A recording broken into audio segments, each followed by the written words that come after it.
드리며 이 모든 말씀 예수 그리스도의 이름으로 기도합니다. 아멘. 오늘 하나님께서 우리에게 주시는 말씀은 구약성경 신명기 1장 29절에서 33절입니다. 제가 가지고 있는 성경으로 구약 260쪽입니다. 신명기 1장 29절에서 33절.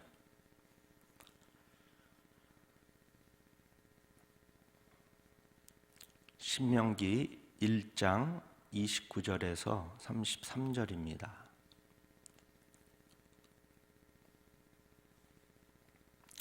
우리 찾으셨으면 한 절씩 봉독하고 마지막 절은 합독하도록 하겠습니다. 제가 먼저 29절 읽습니다. 내가 너희에게 말하기를 그들을 무서워하지 말라, 두려워하지 말라.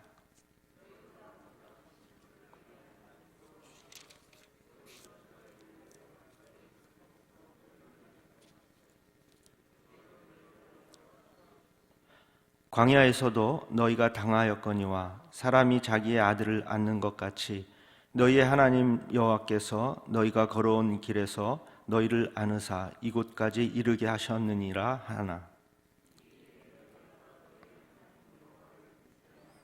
같이 합니다. 그는 너희보다 먼저 그 길을 가시며 장막 칠 곳을 찾으시고 밤에는 불로 낮에는 구름으로 너희가 갈 길을 지시하신 자이시니라. 아멘. 오늘 말씀의 배경은 이렇습니다. 하나님께서는 택한 이스라엘 백성들에게 약속의 땅 가나안 땅을 주셨습니다. 따라서 이 백성들은 승리할 수 있다는 믿음을 가지고 그곳에 들어가서 원주민들을 정복한 일을 해야 합니다. 그런데 하나님께서 함께 하시고 승리가 보장된 이 싸움에서 백성들은 그곳을 먼저 정탐하자고 이렇게 제안을 합니다. 그래서 모세는 이 여호수아와 갈렙을 포함한 12명의 이 정탐꾼을 보내서 가나안 땅을 이제 정탐하게 됩니다. 그런데 가나안 땅을 정탐하고 난 후에 이제 여호수아와 갈렙을 제외한 10명의 이 정탐꾼들은 매우 절망적이고 또 불신앙적인 이러한 보고를 합니다. 이 보고를 들은 이스라엘 백성들은 이제 불안과 공포에 이제 떨게 되었고요. 자신들을 출애굽시킨 이 하나님을 또 원망하기 시작합니다. 이에 모세는 이 낙담과 또 비탄에 빠진 이 이스라엘 백성들을 격려하면서 직접 설득하는 장면이 오늘 말씀의 배경입니다. 이 말씀 속에서 이스라엘의 이 하나님은 어떤 분인가에 대해서 세 가지로 살펴보고 하나님께서 주시는 은혜를 같이 받도록 하겠습니다. 자, 첫 번째로 모세는 하나님을 이스라엘을 위해서 싸우시는 하나님이라고 이렇게 증거를 합니다. 우리 30절 말씀을 다시 한번 합독하도록 하겠습니다. 시작. 너희보다 먼저 가시는 너희의 하나님 여호와께서 애굽에서 너희를 위하여 너희 목전에서 모든 일을 행하신 것 같이 이제도 너희를 위하여 싸우실 것이며. 아멘.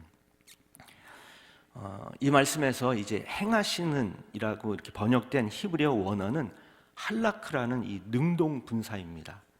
이것은 하나님께서 항상 이스라엘과 동행하셨고 또 계속해서 함께 하실 것을 나타내는 의미입니다. 그렇습니다, 여러분. 이스라엘 백성들과 함께 하시는 하나님께서 친히 이스라엘을 위해서 싸워 주신다면 이 가나안 원주민들이 아무리 강대할지라도 승리는 언제나 이스라엘 백성들의 것입니다. 여러분, 하나님께서 나와 함께 하신다, 하나님이 나를 도우신다라는 이 임마누엘의 확신과 신앙이 있다면 염려나 불안이나 떨림이 있을 수가 없습니다. 따라서 임마누엘의 신앙이 있다면 누가 뭐래도 어떤 위험이 있어도 의연하게 나의 길을 걸어갈 수가 있고 또 최종 승리할 수가 있는 것입니다. 여러분, 주님의 자녀된 우리는 하나님을 아버지라고 부르고 있습니다. 어떤 아버지가 자신의 어린 아들이 힘센 친구와 싸운 예화를 하나 소개해드리도록 하겠습니다.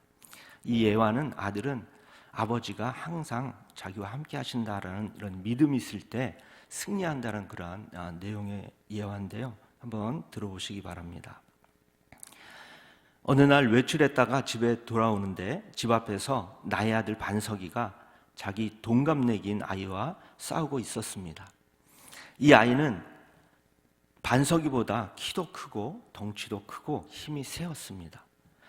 두 아이가 엎치락 뒤치락 하더니 반석이가 밑에 깔리고 그 아이가 위에 걸터 앉아서 주먹을 불끈 쥐고 막 내려치려는 순간이었습니다. 그때 저는 반석이를 불렀습니다. 반석아. 바로 그 순간 아주 놀라운 일이 일어났습니다.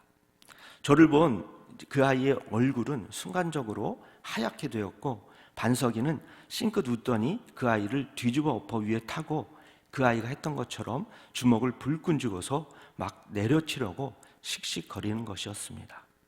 순간적으로 전세가 역전된 것입니다. 패자에서 반석이가 최종 승리자가 된 것인데요. 아빠가 그저 반석아 하고 불렀더니 패자에서 승자가 된 것입니다. 아빠가 함께 있다는 것을 느끼는 순간 놀라운 힘이 솟구쳤기 때문입니다. 우리의 인생의 싸움에서도 마찬가지입니다. 아버지 되신 하나님께서 나를 위하신다, 나를 도우신다, 나와 함께 하신다라는 확신이 있을 때 우리는 두려울 것이 없습니다.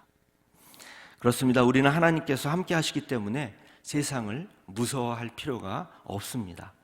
살아 역사하시는 예수 그리스도께서 우리와 함께 하시고 우리의 삶을 도와주시고 우리를 위해 싸워주실 것이기 때문에 우리는 언제나 승리의 삶을 살 수가 있는 것입니다. 이러한 주님을 믿고 의지하며 항상 승리하며 살아가시기를 주님의 이름으로 축원드립니다. 자, 두 번째로 모세는 하나님을 이스라엘을 품에 안으시는 하나님이라고 이렇게 증거를 합니다. 우리 31절 말씀도 다시 한번 합독하도록 하겠습니다. 시작.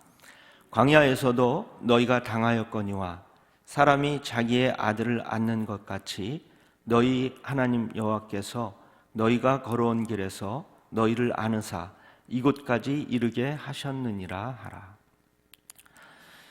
여러분, 이 말씀은 이제 부모와 자식 간의 이 사랑을 비유로 들어서 이스라엘을 향한 하나님의 자상하고도 한없는 사랑을 생동감 있게 표현한 구절인데요. 안데르센 동화 가운데 이 예수님의 희생과 사랑에 비교되는 어머니의 위대한 사랑의 이 이야기가 하나 있습니다. 이것도 한번 들어보시기 바랍니다. 어느 추운 겨울날 한 젊은 어머니는 병든 어린 아들을 간호하고 있었습니다. 이때 어떤 노인이 찾아와 먹을 것을 달라고 구걸을 합니다. 어머니는 그 노인이 불쌍해서 부엌에서 노인에게 줄 음식을 가지고 옵니다. 그런데 그 사이에 노인이 이 어린 아들을 데리고 사라져 버렸습니다. 그 후에 어린 아들이 없어진 것을 알고 이 젊은 어머니는 잃어버린 아들을 찾아 나섭니다. 그러다가 호수에 빠지게 되고 그때 요정이 나타나 두 눈을 준다면 호수를 건너게 해주겠다고 제의를 합니다. 어머니는 자식을 찾으려는 일념으로 그 즉시 두 눈을 주고 호수를 건너게 됩니다. 호수를 건넌 후에 이번에는 계속 계곡에 추락해서 가시나무 속에 빠지게 됩니다. 그때 또 이 가시나무가 어머니에게 제안을 합니다. 어머니의 가슴은 사랑으로 뜨겁다고 하니 나의 얼어빠진 몸을 녹여주면 구해주겠다. 이 말에 어머니는 연약한 몸으로 가시나무를 얼싸안고 체온으로 녹여줍니다. 그러자 어머니의 몸은 가시에 찔리고 추위에 못 견뎌 그만 쓰러지고 맙니다. 어머니의 체온으로 추위를 이기고 싹이 돋은 나무는 그 어머니를 가시나무 속에서 빠져나오게 해줍니다. 계속해서 어머니는 아들을 찾아 또 가다가 이번에는 묘지에 들어서게 됩니다. 그러자 묘지를 관리하는 늙은 요정이 나타나서 아들의 행방을 가르쳐주는 대가로 그 어머니의 젊음을 요구를 합니다. 젊은 어머니는 아들을 찾으려는 이 모성애로 늙은 요정의 이 늙음과 자기의 젊음을 바꿔줍니다. 결국 어머니는 보기 흉한 노파가 되었지만 아들이 있는 곳까지 가게 되어서 아들과 다시 만났다는 그러한 이야기입니다. 여기서 안데르센은 어머니의 사랑은 희생이요 또 헌신이라는 사실을 보여주고 있는데요. 그러나 인간의 사랑 가운데 가장 헌신적이고 또 희생적인 부모의 사랑으로도 이 하나님의 무한하신 이 사랑을 표현할 수는 없습니다. 바로 하나님의 이 사랑하시는 독생자 예수 그리스도를 우리를 위해 대신 십자가에 못 박혀 죽게 한 이 하나님의 사랑은 부모와 자식 간의 이 사랑과는 비교가 할 수 없기 때문입니다. 그 어느 누가 남을 위해서 사랑스러운 자녀를 죽음으로 내어줄 수가 있을까요? 우리는 절대 할 수가 없는 일입니다. 그러나 독생자를 아낌없이 내어주신 하나님은 우리를 그 어느 누구보다도 너무나 사랑하시기 때문에 하실 수가 있습니다. 여러분, 우리를 사랑하시는 하나님을 정말 진정으로 사랑하시는 우리 성도님들이 다 되시기 바랍니다. 그러면 이스라엘을 품어 안으신 하나님께서 우리들도 따뜻한 사랑의 품으로 안아주시라 믿습니다. 세 번째로 모세는 하나님을 먼저 가시는 하나님이라고 증거를 합니다. 33절 우리 말씀도 같이 읽도록 하겠습니다. 시작.